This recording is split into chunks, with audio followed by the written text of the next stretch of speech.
Welcome to Indraja homes. ఈరోజు నేను Sunday స్పెషల్గా మా ఇంట్లో పుదీనా చికెన్ అయితే ప్రిపేర్ చేస్తున్నానండి. దానికోసం ముందుగా ఒక హాఫ్ కేజీ చికెన్ని ఇలా పీసుల్లా కట్ చేయించుకొని ఒక 3 టైమ్స్ అలా బాగా కడుక్కొని పక్కన పెట్టుకోవాలి.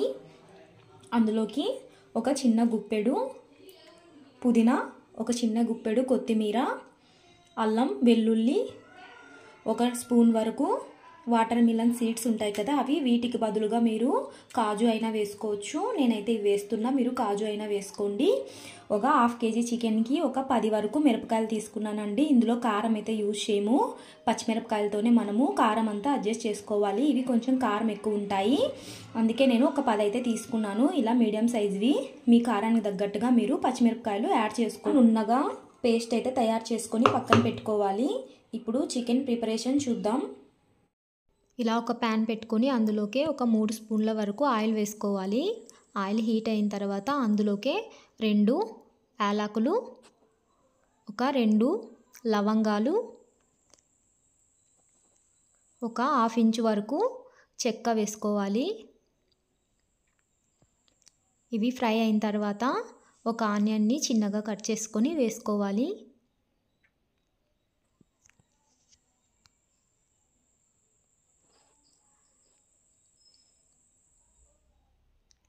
ఆనియన్ ఫ్రై అయిన తర్వాత ఇందులోకి మనం కడిగి పెట్టుకున్న హాఫ్ కేజీ చికెన్ని వేసేసుకోవాలి.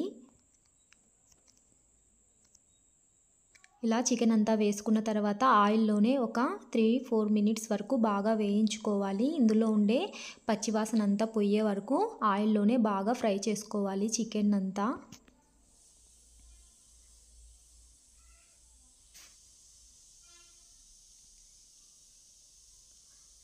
ఇలా ఆయిల్లో ఫ్రై చేసుకోవడం వల్ల చికెన్ టేస్ట్ బాగుంటుందండి. అందుకే కొద్దిగా ఎక్కువసేపే మనము ఆయిల్లో ఫ్రై చేసుకోవాలి. ఇలా కలర్ మారే వరకు చికెన్ని ఫ్రై చేసుకున్న తర్వాత హాఫ్ టీ స్పూన్ వరకు పసుపు,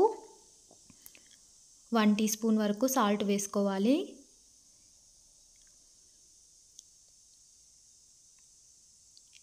ఇలా పసుపు సాల్ట్ వేసుకున్న తర్వాత మరి ఒక్కసారి కలుపుకొని ఇంకొక 2-3 నిమిషాల వరకు మరి వేయించుకోవాలి.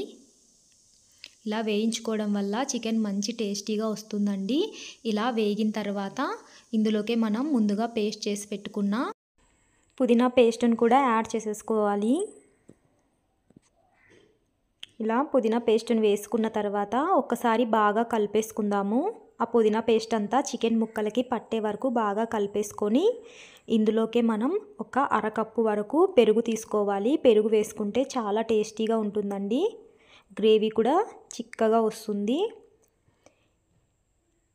ఇలా అరకప్పు వరకు పెరుగు కూడా వేసేసుకున్న తర్వాత ఇంకొకసారి కలుపుకొని వీటిని ఒక 6 మినిట్స్ వరకు ఉడికించుకుందాము. ఇక్కడే మనం మసాలాలు వేసుకోవచ్చు, కానీ ఇలా ఫస్ట్ ముందుగా ఒక 5 మినిట్స్ ఉడికించుకోవడం వల్ల చికెన్కి మంచి గ్రీన్ కలర్ వస్తుందండి, లేదంటే కలర్ చేంజ్ అవుతుంది. అందుకోసమనే పెరుగు ఈ పుదీనా మిశ్రమం వేసిన తర్వాత ఒక 5 మినిట్స్ వరకు ఇలాగే ఉడికించుకోవాలి. మూత పెట్టేసి ఒక 5 to 6 మినిట్స్ వరకు ఉడికించుకుందాము. ఆ తర్వాత మనం మసాలాలని యాడ్ చేసుకుందాము.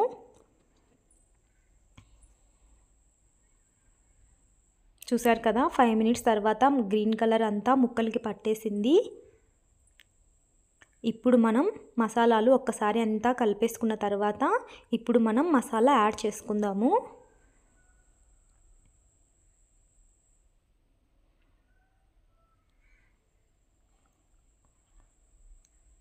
ఒక స్పూన్ వరకు ధనియా పౌడర్ వేసుకోవాలి.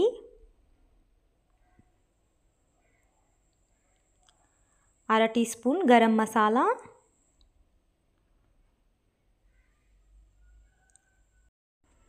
వేయించి పొడి చేసుకున్న జీరా పౌడర్ ఒక స్పూన్ వరకు వేసుకోవాలి. అలాగే ఒక స్పూన్ వరకు చికెన్ మసాలా కూడా వేసుకోవాలి. ఇవన్నీ వేసుకున్న తర్వాత ఒక్కసారి కలిపేసుకుందాము.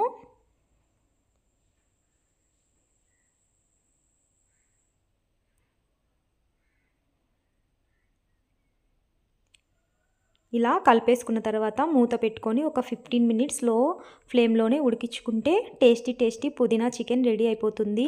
ఇది వేడి వేడి వైట్ రైస్లో కానీ బగారా రైస్లోకి లేదంటే పుల్కా చపాతి నాన్ వేమిట్లో కన్నా కూడా చాలా బాగుంటుందండి.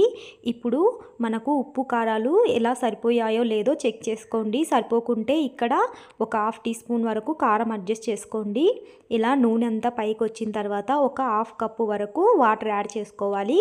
మీకు కొంచెం తిక్కుగా కావాలన్నా పల్చగా కావాలన్నా మీకు ఎలా కావాలంటే అలా వాటర్ని అడ్జస్ట్ చేసుకోండి. నేనైతే ఒక హాఫ్ కప్పు వరకు అయితే వాటర్ వేసుకున్నాను. ఇలా వాటర్ కూడా వేసేసుకొని ఒక 15 మినిట్స్ లో ఫ్లేమ్లోనే ఉడికించుకుంటే మన ఎంతో టేస్టీగా ఉండే పుదీనా చికెన్ సింపుల్గా రెడీ అయిపోతుంది. చూసారు కదా ఎంత బాగుందో, ఎంత టెంప్టింగ్గా, కలర్ ఏం చేంజ్ అవ్వకుండా గ్రీనిష్గా ఎంత బాగా వచ్చిందో. ఇప్పుడు ముక్క ఉడికిందో లేదో తెలుసుకోవాలంటే ఒక పీస్ తీసుకొని చేత్తో కొంచెం తడిమితే తెలిసిపోతుందండి. లేదంటే గెరిటితో ఇలా అన్నా కూడా మనకు తెలిసిపోతుంది. చూసారు కదా ఎంత చక్కగా ఉడికిపోయిందో. 15 మినిట్స్ వరకు పెట్టుకుంటే అంతేనండి, ఎంతో టేస్టీగా ఉండే పుదీనా చికెన్ రెడీ అయిపోయింది. మీకు గనుక ఈ వీడియో నచ్చుంటే లైక్ చేయండి, షేర్ చేయండి. మరిన్ని వీడియోస్ కోసం నా ఛానల్ని సబ్స్క్రైబ్ చేసుకోండి.